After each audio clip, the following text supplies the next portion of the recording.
패스트, 알베르 가미. 1부. 세 번째.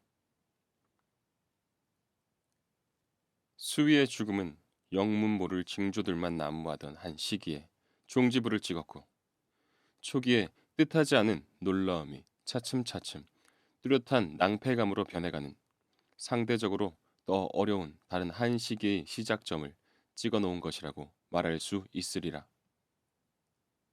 시민들은 이제부터는 차차 깨닫겠지만, 하필이면 우리의 이 자그마한 도시가 쥐들이 밖으로 기어나와 죽고 수위가 괴상한 병으로 목숨을 잃는 도시로 특별히 지정될 수 있으리라곤 결코 한 번도 생각해 본 적이 없었다. 그런 점에 있어서 시민들은 요컨대 착오를 일으킨 셈이어서 그들의 생각은 수정되어야 할 것이었다. 만약 모든 일이 거기서 그쳤더라면 아마도 그 일은 습관 속에 묻히고 말았을지도 모른다. 그러나 시민들 중에서 그 밖에도 몇몇 사람들이, 그것도 반드시 수위나 가난뱅이가 아닌 사람들이 미셸 씨가 먼저 밟은 길을 따라가야만 했던 것이다. 공포가, 그리고 공포와 함께 반성이 시작된 것은 바로 그때부터였다. 그러나 이 새로운 사건들의 자세한 내용을 이야기하기 전에 서술자는 지금까지 설명한 시기에 대해 또 다른 한 사람의 증인이 생각하는 견해를 소개하는 것이 도움이 되리라고 믿는다.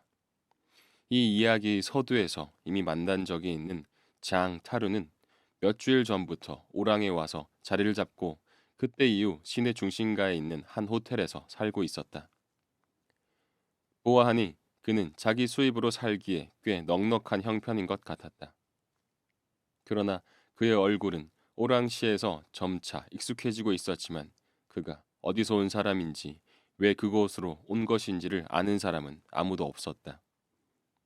그는 모든 공공장소에서 얼굴을 드러냈다. 봄이 되면서부터 바닷가에서 자주, 그것도 상당히 즐기는 빛이 역력한 채로 수영을 하는 그의 모습을 볼 수 있었다. 호인이고 항상 웃는 낯인 그는 정서적인 쾌락이면 무엇이든 다 좋다고 하는 듯 했지만 그런 것에 노예가 되지는 않았다. 사실 사람들이 알고 있는 그의 유일한 습관이라고는 우리 도시에 있는 수많은 스페인 무용사와 악사들 집에 열심히 드나들고 있다는 것뿐이었다. 하여간 그가 수첩에 적고 있는 기록들을 역시 그 견디기 어려운 시기에 대해 일종의 연대기를 구성하고 있었다. 그러나 그것은 별 의도 없는 자질구레한 일들에만 관심을 두기로 작정한 듯한 아주 유별난 연대기라고 할 수 있겠다. 언뜻 보기에는 타루가 사람이나 사물을 어느 정도 초연한 시선으로 바라보려고 애쓴다는 느낌을 받을 수도 있었을 것이다. 그 전반적인 혼란 속에서 요컨대 그는 아무 이야깃거리도 되지 못하는 것에 대해 기록하는 역사가가 되려고 고심하고 있었던 것이다.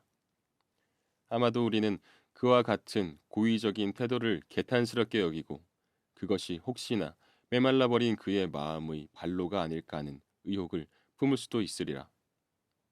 그러나 뭐니 뭐니 해도 그 수첩들이 그 시기에 대한 연대기를 구성하는 데 있어서 나름대로 중요성을 지닌 수많은 부차적 디테일들을 제공할 수 있다는 것은 말할 나위도 없으려니와, 그 디테일들은 그것이 지닌 기묘한 면 때문에 이 흥미로운 인물에 대해 성급한 판단을 내리지 못하도록 만들 것이다. 장타루가 적은 초기 기록들은 그가 오랑에 도착한 날로부터 시작되었다. 그 기록들을 보면 그가 초장부터 그렇게 못생긴 도시에 와서 지내게 된 것을 이상하게도 매우 만족스럽게 여기고 있음을 알 수 있다.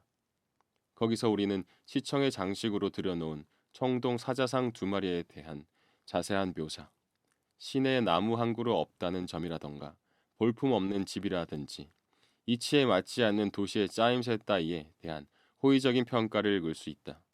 타루는 또한 전차칸이나 거리에서 얻어들은 사람들에 대한 내용도 거기에 섞어서 적어놓고 있지만 그것에 대해서 자신의 주석은 붙이지 않았다. 다만 나중에 캉이라는 사람과 관련된 대화 내용에 대해서만은 예외적으로 주석을 달아놓았다. 타루는 전차 승무원 2사람이 서로 주고받은 이야기를 듣게 되었다. 자네도 강을 잘 알지 왜? 하고 그 중 하나가 말했다. 강? 키가 크고 검은 수염이 난 사람 말인가? 맞았어. 전철 담당이었지. 그래 생각나. 그런데 그 사람이 죽었어. 저런, 언제 그랬어? 쥐소동이 난 다음이지. 거참. 아니 어쩌다가. 몰라. 열병이래. 그런데 그 사람 몸도 튼튼하진 못했어. 겨드랑이에 종기가 났는데 그만 이기지 못했던 모양이야. 그래도 보기엔 다른 사람들과 다를 게 없었는데. 아니야. 그는 폐가 약했지. 그랬는데도 관악대에서 나팔을 불었거든. 줄곧 나팔을 불어대면 안 좋거든. 거참. 나중 사람이 말끝을 맺었다. 아플 때는 나팔을 불면 안 되지. 이런 내용을 기록하고 난 다음 타르는 캉이 외 가장 명백한 자신의 이해관계를 거슬러가며 관악대에 들어갔으며 일요일 시가 행진을 위해 자신의 생명을 걸도록까지 그를 이끌어간 깊은 이유가 대체 무엇이었는가 하는 의문을 던지는 것이었다. 다음으로 타르는 자기 집 창문과 마주보고 있는 발코니에서 가끔 벌어지는 어떤 장면에 호의적인 인상을 받은 듯했다. 사실 그 방은 어떤 작은 뒷골목에 면해 있었는데 거기서는 고양이들이 벽에 그늘을 찾아 낮잠을 자고 있었다. 그러나 매일같이 점심 식사가 끝난 후 도시 전체가 더위 속에서 꾸벅거리며 졸고 있는 시간이면 길 건너편 집 발코니 위에 키가 자그마한 노인이 한 사람 나타나는 것이었다. 흰 머리에 빗질을 단정히 한 데다 군대식으로 재단한 복장을 갖춘 자세가 꼿꼿하고 성격이 엄격한 그는 냉담하면서도 부드럽게 나비야, 나비야 하고 고양이를 불렀다. 고양이들은 아직 몸은 움직이지 않은 채 졸음에 겨워 흐리멍텅한 눈을 쳐드는 것이었다. 노인이 고양이들의 머리 위로 거리에 잘게 찢은 종이 조각들을 뿌리면 고양이들은 비처럼 떨어지는 그 흰 종이 조각 나비들에 이끌려 길 한복판으로 걸어 나와 마지막으로 떨어지는 종이 조각을 향해 주춤거리는 한쪽 발을 내밀었다. 그때 키 작은 노인은 고양이들 머리 위에다 세차고 정확하게 가래침을 탁 뱉는 것이었다.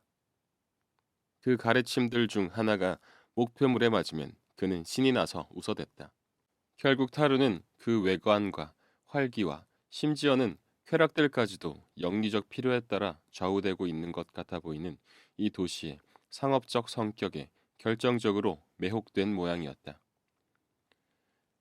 그 특이성은 타르에게 찬양의 대상이었고 그 찬사로 가득 찬 평가들 중 하나는 심지어 드디어 라는 감탄사로 끝맺고 있었다. 그것은 당시 그 여행자의 기록이 개인적인 성격을 띠는 듯이 보이는 유일한 대목이다. 다만 그 말이 뜻하는 의미가 무엇인지, 그 말이 얼마만큼 진지한 것인지 판단하기는 어렵다. 호텔의 회계원이 죽은 쥐 한 마리를 발견하고는 계산서를 잘못 적는 오류를 범하게 되었다는 사실을 기록하고 나서 타로는 평소보다 좀 무딘 글씨로 다음과 같이 덧붙였다. 물음. 시간을 허비하지 않으려면 어떻게 해야 하나? 답. 시간의 길이를 구체적으로 체험할 것. 방법. 치과 병원 대기실에서 불편한 의자에 앉아 여러 나절을 보낼 것. 일요일 오후를 자기 방 앞의 발코니에서 보낼 것. 이해하지 못하는 외국어로 하는 강연을 경청할 것. 가장 길고 가장 불편한 철도의 코스를 골라가지고 물론 입속으로 여행할 것. 공연장의 매표구 앞에 줄을 서서 기다렸다가 차례가 오면 표를 사지 말 것 등등. 그러나 이러한 언어 혹은 사색의 일탈에 바로 이어서 수첩은 우리들 도시의 전차, 그것의 조각배 같은 형상, 그 어정쩡한 색깔, 일관된 불결함에 대한 상세한 묘사들로 시작해 아무런 설명도 되지 못하는 그것은 주목할 만한 일이다라는 말로 관찰을 끝맺고 있다. 어쨌든 쥐 사건에 대해 타루가 적어놓은 것은 다음과 같다. 오늘은 맞은편 집에 작은 늙은이가 난처해졌다. 고양이가 없어진 것이다. 거리에서 수없이 발견되는 쥐들 때문에 자극을 받았는지 과연 고양이들이 사라져버렸다. 내가 보기에 고양이들이 죽은 쥐들을 먹는다는 것은 생각도 할 수 없는 일이다. 우리 집 고양이가 그걸 아주 질색하던 것이 기억난다. 그러건 말건 고양이들은 필경, 지하실에서 쫓아다니고 있을 터이니 키 작은 늙은이는 난처할 수밖에 없다. 노인은 머리에 빗질도 전처럼 하지 못한 채 좀 풀이 죽은 것 같았다. 불안한 기색이 역력했다. 잠시 후에는 안으로 들어가 버렸다. 그러나 일단 허공에다 대고 가래침을 탁 뱉고 나서야 들어갔다. 호텔의 야근 담당자는 믿을 만한 사람인데 자기는 그 많은 쥐들로 해서 결국은 무슨 흉한 일이 생길 것 같은 예감이 든다고 내게 말했다. 쥐들이 배를 떠나면 나는 그에게 배에서라면 그런 걱정이 들겠지만 도시에서도 마찬가지로 그렇다는 증거는 전혀 없었다고 대답했다. 그러나 그의 믿음은 확고했다. 나는 그에게 당신 의견으로는 어떤 흉한 일이 생길 것 같으냐고 물었다. 흉한 일이란 미리 알 수 없는 것이므로 자기는 모른다는 것이었다. 그러나 그것이 지진이라 할지라도 뜻밖이라는 생각은 들지 않을 것 같다고 했다. 내가 하기야 그럴 수도 있는 일이라고 인정했더니 그는 내게 그것 때문에 불안하지 않느냐고 물었다. 내게 관심 있는 것은 꼭 한 가지뿐인데 하고 내가 그에게 말했다. 그건 바로 마음의 평화를 얻는 일이랍니다. 그는 내 마음을 충분히 알겠다고 했다. 호텔 식당에는 아주 재미있는 한 가족이 있다. 아버지는 검은색 양복에 빳빳한 칼날을 단 깡마른 사람이다. 머리통 한가운데가 벗고 좌우에 흰 머리가 한 움큼씩 덮여 있다. 작은 두 눈은 동글동글하며 모질고 코는 홀쭉하고 입은 한 일자로 다물고 있어서 가정교육이 잘 된 올빼미 같은 인상이다. 그는 언제나 앞장서서 식당 문 앞에 나타나서는 옆으로 비켜가면서 까만 생쥐처럼 작달마 간 자기 아내를 들여보내고 그 다음에야 똑똑한 개처럼 옷을 입힌 아들과 딸을 꽁무니에 달고 들어간다.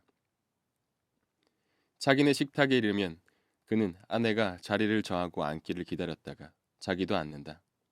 그제서야 그 두 강아지들도 마침내 자기들의 의자에 올라가 앉을 수 있는 것이다. 그는 아내와 아이들에게 존댓말을 쓰고 아내에게는 예의 바른 핀잔을 던지고 자식들에게는 딱 부러진 말을 쏘아붙인다. 니콜, 임자는 극도로 불쾌하게 구시는구만요.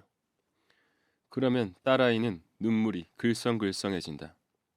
마땅히 그래야만 한다. 오늘 아침에 어린 아들놈이 쥐 이야기를 듣고 와서 온통 흥분해 있었다. 그래서 아들은 식탁에 앉아 그 이야기를 꺼내고 싶어졌다. 밥상 앞에서 쥐 이야기를 하는 거 아니에요, 빌리프. 앞으로는 절대 그런 건 입 밖에 내지 않도록 해요. 아버지 말씀이 옳아요. 하고 까만 생쥐가 말했다. 두 강아지들은 밥그릇에 코를 박았고 올빼미는 별 뜻도 없는 고갯짓으로 감사하다는 신용을 했다. 이런 모범적인 몸가짐도 없지는 않지만 시내에서는 쥐 이야기가 온통 사람들의 입에 오르내렸다. 신문도 거기에 한몫 거들었다. 평소에는 매우 다양한 내용으로 꾸며지는 지방 소식란이 이제는 시 당국에 대한 공격으로 꽉 차버렸다. 우리 시 당국자들은 이 쥐떼 썩은 사체들이 가져올 수도 있는 위협을 깨닫고나 있는 것인가. 호텔 지배인은 이제 딴 이야기는 할 줄 모르게 되었다.